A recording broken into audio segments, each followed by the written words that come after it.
Hi friends, అందరూ ఎలా ఉన్నారు? Welcome to Webskill Telugu. నా పేరు మహేష్. ఈ వీడియోలో మనము జావాని అసలు ఆబ్జెక్ట్ ఓరియంటెడ్ ప్రోగ్రామింగ్ లాంగ్వేజ్ అని ఎందుకు అంటారు, అదేవిధంగా మనకు ప్రీవియస్లో వచ్చిన సిని ప్రొసీజరల్ ప్రోగ్రామింగ్ లాంగ్వేజ్ ఎందుకు అంటారు, అసలు ఈ జావాలో ఆబ్జెక్ట్ అంటే ఏంటి, క్లాస్ అంటే ఏంటి, ఈ రెండింటి మధ్య డిఫరెన్స్ ఏంటి, ఏ టైంలో ఆబ్జెక్ట్ వాడాలి, ఏ టైంలో క్లాసెస్ వాడాలి, అసలు ఈ క్లాస్కి ఆబ్జెక్ట్ ఉన్న లింక్ ఏంటి, ఇవన్నీ అయితే మీకు క్లియర్గా అయితే ఎక్స్ప్లెయిన్ చేయబోతున్నాను. సో మీరు ఎండ్ ఆఫ్ ద వీడియో చూసేసరికి అయితే మీకు ఒక జావా మీద అయితే ఒక మంచి ఒపీనియన్ అయితే వస్తుంది అనమాట. సో దీంట్లో ఉన్న ఫ్యూచర్స్ అంతా అడ్వాన్స్డ్ ఉంటాయి. సో నేను ఒక ప్రాక్టికల్ ఎగ్జాంపుల్స్ అయితే మీకు రియల్ వరల్డ్ ఎగ్జాంపుల్స్తో మీకు క్లియర్గా అయితే ఎక్స్ప్లెయిన్ చేసే ప్రయత్నం అయితే చేస్తాను. వీడియోని అయితే లాస్ట్ వరకు అయితే చూడండి, ఎక్కడ స్కిప్ చేయొద్దు.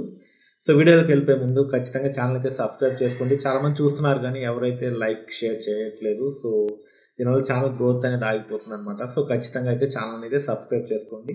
సో మనము జావాని ఆబ్జెక్ట్ ఓరియంటెడ్ ప్రోగ్రామింగ్ ఎందుకంటామంటే, ఈ ఆబ్జెక్ట్ ఓరియంటెడ్ ప్రోగ్రామింగ్లో ఒక ఆబ్జెక్ట్ లోపల డేటా ఉంటుంది, అదేవిధంగా ఆ డేటాతో యూస్ అయ్యే ఫంక్షన్స్ ఉంటాయన్నమాట. సో ఈ రెండింటిని కలిపి ఒక ఆబ్జెక్ట్లో పెడతాము. ఇక్కడ క్లాస్ అనేది ఏమి చేయదన్నమాట. క్లాస్ అనేది ఒక జస్ట్ బ్లూ ప్రింట్, ఒక డిజైన్ అనమాట. సో దీన్ని యాక్చువల్ క్లాస్ని ఇంప్లిమెంట్ చేయాలంటే మనం ఖచ్చితంగా ఆబ్జెక్ట్ని రాయాలి. సో దాని లోపల మనకు డేటా మరియు ఫంక్షన్స్ని అయితే మనం ఇంప్లిమెంట్ చేస్తాం అనమాట. సో ఈ విధంగా మనకు క్లాసెస్, ఆబ్జెక్ట్స్ వర్క్ అవుతాయి. సో ఈ ఆబ్జెక్ట్ ఓరియంటెడ్ ప్రోగ్రామింగ్ వల్ల మనకు అడ్వాంటేజెస్ చూసినట్లయితే, ఫస్ట్ అయితే మీకు రీయూజబిలిటీ అనమాట. ఒక ఆబ్జెక్ట్ని క్రియేట్ చేసి మనం ఎక్కడైనా దాన్ని వాడుకోవచ్చు. ఒక క్లాస్ క్రియేట్ చేసిన తర్వాత దానికి n నెంబర్ ఆఫ్ ఆబ్జెక్ట్స్ని అయితే క్రియేట్ చేయొచ్చు. అదేవిధంగా మనకు ఇన్హెరిటెన్స్ ఉంటుంది. సో ఆ ప్రాపర్టీస్ అన్నీ మనం వేరే క్లాసెస్లో కూడా వాడుకోవచ్చు అనమాట. దీనివల్ల మనకు రీయూజబిలిటీ అయితే పెరుగుతుంది. సో ఈజీ టు మెయింటైన్ అనమాట. సో మనం ఏంటంటే అన్నిటిని ఒక క్లాస్గా పెట్టుకొని దానికి ఆబ్జెక్ట్ క్రియేట్ చేసుకుంటూ వెళ్తాం కాబట్టి మనకు ఏ క్లాస్కి ఏ ఆబ్జెక్ట్ క్రియేట్ చేస్తాం అనేది మనం ఈజీగా అయితే మనం ఇంప్లిమెంట్ చేయొచ్చు కోడ్ని అయితే. అందుకే ఈ జావాని రీయూజబిలిటీ ఎక్కువగా ఉన్నటువంటి బ్యాంకింగ్ అప్లికేషన్స్, అదేవిధంగా మనకు ఆండ్రాయిడ్ అప్లికేషన్స్, ఇట్లాంటి వాటిలో అయితే ఎక్కువ వాడతారు అనమాట ఈ జావా కోడ్ అనేది. ఎందుకంటే మీకు ఒక దగ్గర ఒక ట్రాన్సాక్షన్ మాడ్యూల్ అవుట్ చేశారు, ఇది వేరే దగ్గర కూడా వాడుకోవచ్చు. అది లోన్ సెక్షన్ కావచ్చు, బ్యాంకింగ్ సెక్షన్ కావచ్చు, ఇట్లా మల్టిపుల్ వేస్లో మనకు రీయూజబిలిటీ ఉంటుంది అనమాట ఈ జావాలో. సో ఇప్పుడు ఈ మెయిన్ డిఫరెన్సెస్ ఏంటనేది ప్రొసీజరల్కి, ఆబ్జెక్ట్ ఓరియంటెడ్కి ఒక టేబుల్ రూపం మీకు చూపిస్తాను చూడండి. సో ఫస్ట్ చూసినట్లయితే మీకు అప్రోచ్ వచ్చి మీకు ఒక సీక్వెన్స్ ఆఫ్ స్టెప్స్ రూపంలో మనకు ప్రొసీజరల్ ప్రోగ్రామింగ్ లాంగ్వేజ్ ఉంటుంది. అదేవిధంగా మీకు ఆబ్జెక్ట్ ఓరియంటెడ్ చూసినట్లయితే మీకు డేటా అండ్ ఫంక్షన్స్ ఒక ఆబ్జెక్ట్లో అయితే పెట్టడం జరుగుతుంది అనమాట. సో ఈ స్ట్రక్చర్ అనేది బేస్డ్ ఆన్ ఫంక్షన్స్ అనమాట. సో మనం ఈ ప్రొసీజరల్ లాంగ్వేజ్ని మనము ఫంక్షన్స్ని బేస్ చేసుకుని అయితే ఇంప్లిమెంట్ చేస్తూ పోతాము. సో అదేవిధంగా మీకు ఆబ్జెక్ట్ ఓరియంటెడ్లో చూసినట్లయితే మీకు based on classes and objects మెయిన్గా ఇక్కడ కీ రోల్ అయితే ప్లే చేస్తాయి అనమాట. సో ఇక్కడ నెక్స్ట్ చూసినట్లయితే మీకు డేటా అండ్ కోడ్. సో దీంట్లో ఏంటంటే మీకు data is separate from functions అనమాట. సో మీకు ఫంక్షన్స్కి డేటాకి అసలు సంబంధమే ఉండదు. మీరు ఒకవేళ డేటా ఇంప్లిమెంట్ చేయాలని మీరు ఫంక్షన్స్ లోపల అయితే రాసుకోవాల్సి ఉంటుంది. సో అదే మీకు ఆబ్జెక్ట్ ఓరియంటెడ్ చూసినట్లయితే ఆబ్జెక్ట్స్ అనేది మీకు data and functions, data is nothing but properties, and functions ఒకే ఆబ్జెక్ట్లు అయితే మనం రాసి ఇంప్లిమెంట్ చేయొచ్చు అనమాట. సో మీకు బెస్ట్ ఎగ్జాంపుల్ చూసినట్లయితే మీకు సి లాంగ్వేజ్, అదేవిధంగా మీకు కోబాల్ స్టార్టింగ్లో వచ్చినటువంటి బేసిక్ లాంగ్వేజెస్ అన్ని మీకు ప్రొసీజరల్ లాంగ్వేజ్ ప్రోగ్రామింగ్ కింద అయితే బిల్డ్ అవుతాయి. సో అదేవిధంగా మీకు లేటెస్ట్ జావా, C++, పైథాన్, ఇవన్నీ మీకు ఊప్స్ అనమాట. సో ఆబ్జెక్ట్ ఓరియంటెడ్ స్టైల్ అయితే బిల్డ్ అయిన అప్లికేషన్స్ ఇవి. మీకు ఒక రియల్ వరల్డ్ ఎగ్జాంపుల్ ప్రొసీజరల్కి, అదేవిధంగా ఆబ్జెక్ట్ ఓరియంటెడ్కి చూసినట్లయితే ఒక బెస్ట్ ఎగ్జాంపుల్ వచ్చి ప్రొసీజరల్కి, మీరు ఒక హోటల్కి వెళ్ళారు, ఒక మంచి హోటల్కి వెళ్ళినప్పుడు మీకు ఒక స్పెషల్ డిష్ అనమాట ఆర్డర్ చేసినప్పుడు. సో వాడి చెఫ్ ఏం చేస్తారు, మీకు స్టెప్ బై స్టెప్ మీట్ని కట్ చేయడం కానీ, వెజిటేబుల్స్ని కట్ చేయడం దగ్గర నుంచి మీకు స్టెప్ బై స్టెప్ ప్రొసీజర్ ఉంటుంది అనమాట. సో దాన్ని కుక్ చేయాలి, బాయిల్ చేయాలి, దాని తర్వాత గార్నిష్ చేయడము, ఇవంతా ఒక ప్రొసీజర్ అనమాట. దీన్ని ఎక్కడ మధ్యలో స్కిప్ చేసి వేరే స్టెప్కి వెళ్ళడము అవి చేయలేము అనమాట. సో ఫస్ట్ వెజిటబుల్ కట్ చేయండి, మీకు కుక్ చేయలేము, కుక్ చేయండి మీరు గార్నిష్ చేయలేరు. సో ఇట్లా ఒకదాని తర్వాత ఒకటి స్టెప్ బై స్టెప్ వెళ్ళడాన్ని మనం ప్రొసీజరల్ లాంగ్వేజ్కి ఎగ్జాంపుల్గా చెప్పొచ్చు. మీరు ఆబ్జెక్ట్ ఓరియంటెడ్ లాంగ్వేజ్ చూసినట్లయితే మీకు ఒక కార్ షోరూమ్ తీసుకోండి. సో ఈ కార్ షోరూంలో మీకు ఈ కంప్లీట్గా ఆబ్జెక్ట్ క్లాసెస్కి డిఫరెన్స్ కూడా ఇక్కడే మనం చెప్పేసుకోవచ్చు. సో R&D డిపార్ట్మెంట్, అదేవిధంగా మనకు డిజైన్ డిపార్ట్మెంట్ అనేది సపరేట్గా ఉంటుంది అనమాట ఒక కారు మ్యానుఫ్యాక్చరింగ్ యూనిట్లో. సో ఈ డిజైనింగ్ టీమ్ ఏం చేస్తుందంటే ఒక కార్ని కంప్లీట్గా డిజైన్ చేస్తుంది. సో డిజైన్ చేసినప్పుడు వీళ్ళు అక్కడ ఏం ఇంజనీరింగ్ వర్క్ చేయరు అనమాట. జస్ట్ పేపరు, పెన్సిల్ తీసుకొని మీకైతే కంప్లీట్గా ఆ కార్ స్ట్రక్చర్ని డిజైన్ చేస్తారు. సో దీన్ని బ్లూ ప్రింట్ అని అంటాం అనమాట. సో దీన్ని మన జావాలో అయితే క్లాస్గా అయితే డిఫైన్ చేయొచ్చు. సో ఎగ్జాంపుల్ వచ్చి ఈ బ్లూ ప్రింట్కి మనం క్లాస్ అనమాట. క్లాస్లో ఎటువంటి డెఫినిషన్స్ ఇంప్లిమెంట్ చేయము, అదేవిధంగా మీకు ఎటువంటి మెమరీ అలికేషన్ జరగదు. జస్ట్ ఆ కార్కి ఏమేమి ప్రాపర్టీస్ ఉండాలి, ఏమేమి ఫంక్షన్స్ ఉండాలి. ప్రాపర్టీస్ అంటే ఏముంటాయి, కార్కి మెయిన్గా ఏముంటుంది, కలర్ ఉంటుంది, బ్రాండ్ ఉంటుంది, అదేవిధంగా మోడల్ ఉంటుంది, మోడల్ నెంబర్ ఉంటుంది. సో ఇవన్నీ ఆ కారుకున్న ప్రాపర్టీస్. వీటిలో మనము డేటా అనొచ్చు, చాలా రకాలుగా అయితే పిలుస్తాము. సో మెయిన్గా మనం ప్రాపర్టీస్ అనేది దీన్ని మాట్లాడచ్చు అన్నమాట జావాలో. సో అదేవిధంగా మనం ముందుగా చెప్పినట్లు ఆబ్జెక్ట్లు ఏమేమి ఇంప్లిమెంట్ చేస్తాము, ఒకటి డేటా ఇంప్లిమెంట్ చేస్తాము, అదేవిధంగా మీకు ఫంక్షన్స్.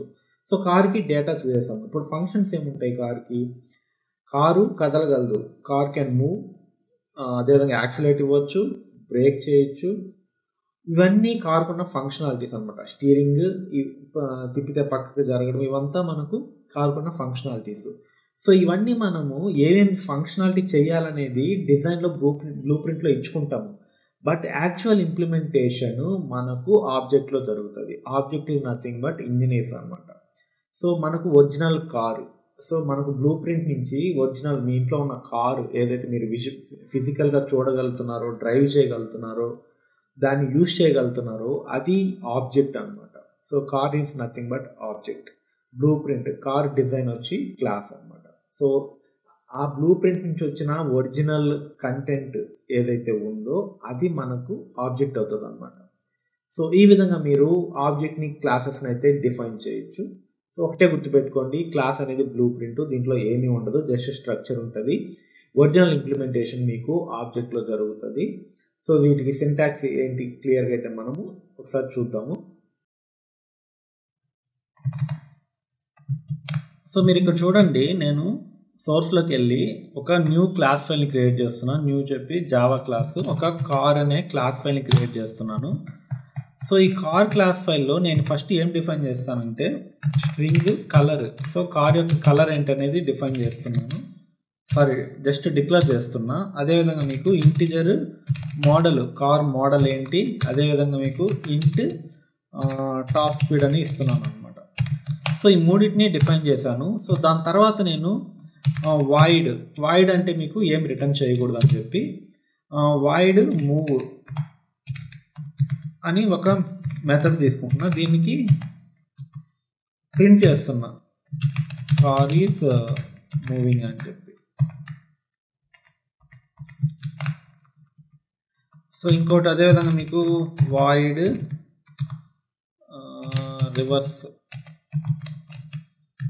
సో దీంట్లో ఏం చేస్తానంటే కారు రివర్స్ రావాలన్నమాట. Car is reversing. సో ఒక 2 మెథడ్స్ ఇంప్లిమెంట్ చేశాను. అదేవిధంగా ఇంప్లిమెంట్ చేయడం అంటే జస్ట్ డిఫైన్ చేశాను అనమాట. సో ఈ క్లాస్లో సో ఇక్కడ ఏమవుతుందంటే మీకు జస్ట్ ఇవి ప్రాపర్టీస్, ఇవన్నీ మనకు ప్రాపర్టీస్, ఇవి మనకు మెథడ్స్ అనమాట. 3 ప్రాపర్టీస్ 3 మెథడ్స్ని జస్ట్ డిఫైన్ చేశాను. వీటి యాక్చువల్ ఇంప్లిమెంటేషన్ ఎక్కడవుతుందంటే మీకు ఆబ్జెక్ట్లో అవ్వాలన్నమాట. సో నేను ఇప్పుడు మెయిన్ మెథడ్కి వెళ్ళి ఈ కార్ అనే కార్ క్లాస్లో మీకు ఏముంది, పబ్లిక్ అని ఇచ్చున్నాను. సో మీరేం టెన్షన్ పడబోకండి, ఈ క్లాసెస్ ఆబ్జెక్ట్స్ గురించి అయితే మీకు ప్రాక్టికల్ ఇంకొక వీడియో చేస్తాను. కంప్లీట్గా ఒక ఎగ్జాంపుల్ కంప్లీట్ తీసుకొని జస్ట్ మీకు అర్థం అవ్వాలని చెప్పి ఒక కార్ ఎగ్జాంపుల్తో చెప్తున్నాను. సో ఇప్పుడు మెయిన్కి వెళ్ళి నేను ఫస్ట్ కార్కి ఒక ఆబ్జెక్ట్ క్రియేట్ చేస్తున్నాను. ఏం ఆబ్జెక్ట్ నేమ్ వచ్చి మై కార్ అని పెట్టుకుంటున్నాను. Equal to new. ఇంతకుముందు చెప్పినట్టు న్యూ అని ఎప్పుడు ఇస్తామో ఆ కార్ ఆబ్జెక్ట్కి మనకు మెమరీ అలొకేషన్ అయిపోద్ది అనమాట. సో కార్ అని చెప్పి ఇట్లా ఇస్తాం అనమాట. సో ఇప్పుడు ఏమవుతుందంటే మనకు కార్ అనే క్లాస్కి మై కార్ అనే ఒక ఆబ్జెక్ట్ అయితే క్రియేట్ అయిపోయింది. సో ఇక్కడ మీరు చూసినట్లయితే మనకు కార్లో ఏమేమి ఉన్నాయి, కలరు, మోడలు, టాప్ స్పీడ్, వీటికి వాల్యూస్ మనం ఇవ్వాలన్నమాట, ప్రాపర్టీస్.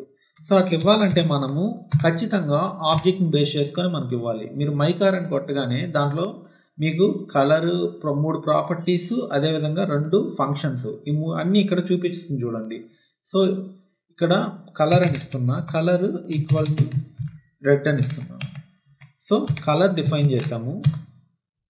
ఇక్కడ my car dot model equal to 2025 model ఇది. సో అదేవిధంగా మీకు ఇది మోడల్ అనేది ఇంటిజర్ కాబట్టి మనము ఖచ్చితంగా ఇంటిజర్లో ఇవ్వాలి. My car dot top speed equal to 120 అని ఇచ్చాను అనుకోండి. సో మీకు ఇక్కడ ఇచ్చాను. ఇప్పుడు నేను రన్ చేస్తాను చూడండి. మీకేం ప్రింట్ అవ్వదు, ఎందుకంటే ఇక్కడ మనము జస్ట్ ఇచ్చాము బట్ ఏది కాల్ చేయట్లేదు. ఇప్పుడు ఇక్కడ ఏమున్నాయి కార్లో మనకు మెథడ్స్లో ప్రింట్ అవుతుంది సంథింగ్, కానీ ఈ మెథడ్ మనం ఇక్కడ కాల్ చేయట్లేదు. సో ఇక్కడ ఏంటంటే నేను మెథడ్ని కాల్ చేస్తాను చూడండి. మై కార్ డాట్ మూవ్ అని కాల్ చేసినప్పుడు మాత్రమే ఈ క్లాస్లో ఉన్న ఈ మెథడ్ యాక్టివేట్ అవుతుంది. చూడండి ఇది కలర్ మార్కింగ్ చూసారా ఇక్కడ, అంటే దీనికి మనము డెఫినేషన్ రాసామని దానికి అర్థమైపోయింది, కానీ రివర్స్కి ఇంకా రాయలేదు, అందువల్ల అది షేడ్ అవుట్ అయిపోయింది చూడండి క్లియర్గా. సో నేను ఎప్పుడైతే ఈ మూవ్కి మెథడ్ ఇంప్లిమెంటేషన్ అయ్యిందో, దీన్ని ఎప్పుడైతే కాల్ చేశానో వెంటనే అది యాక్టివేట్ అవుతుంది అనమాట. నేను ఇప్పుడు రన్ చేస్తాను చూడండి. మీకు రన్ చేయగానే కార్ ఈజ్ మూవింగ్ అని వస్తుంది. సో దీన్ని ఇంకా డైనమిక్ చేయడానికి మనం టాప్ స్పీడ్ ఎంత 120 ఇచ్చాను కదా, సో దీన్ని ఇక్కడ రాస్తాను అనమాట. So the car is moving at top speed అని ఇస్తాను చూడండి. సో ఈ టాప్ స్పీడ్కి కూడా మనము 2 దగ్గరలో యూసేజెస్ ఉన్నాయి. ఇక్కడ మెయిన్ డాట్ క్లాస్లో వాడామని చెప్పి చెప్తున్నాం అన్నమాట 120. సో నేను ఇప్పుడు రన్ చేస్తాను చూడండి. ఇక్కడ మీకు ఆబ్వియస్గా ఇక్కడ మారిపోయింది, car is moving at 120 speed. Okay, so ఇక్కడ ఒక స్పేస్ ఇద్దాం. సో ఈ విధంగా మనము ఈ మూవ్ ఫంక్షన్ ఇంప్లిమెంట్ చేస్తాం. అదేవిధంగా కార్ ఈజ్ రివర్స్. సో దీన్ని ఇంప్లిమెంట్ చేసినప్పుడు ఏమవుతుందంటే,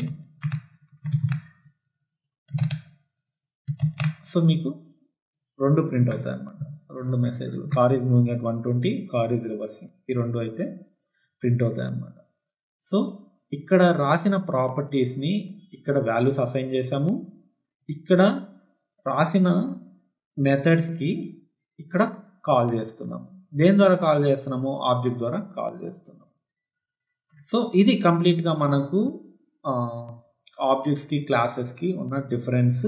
అదేవిధంగా ఆబ్జెక్ట్ ఇంపార్టెంట్, క్లాసెస్ కంటే ఆబ్జెక్ట్ అనేది వెరీ వెరీ ఇంపార్టెంట్, ఎందుకంటే మనము కంప్లీట్ కోడ్ అనేది ఇంప్లిమెంటేషన్ అనేది మీకు ఆబ్జెక్ట్లో అయితే జరుగుతుంది అన్నమాట.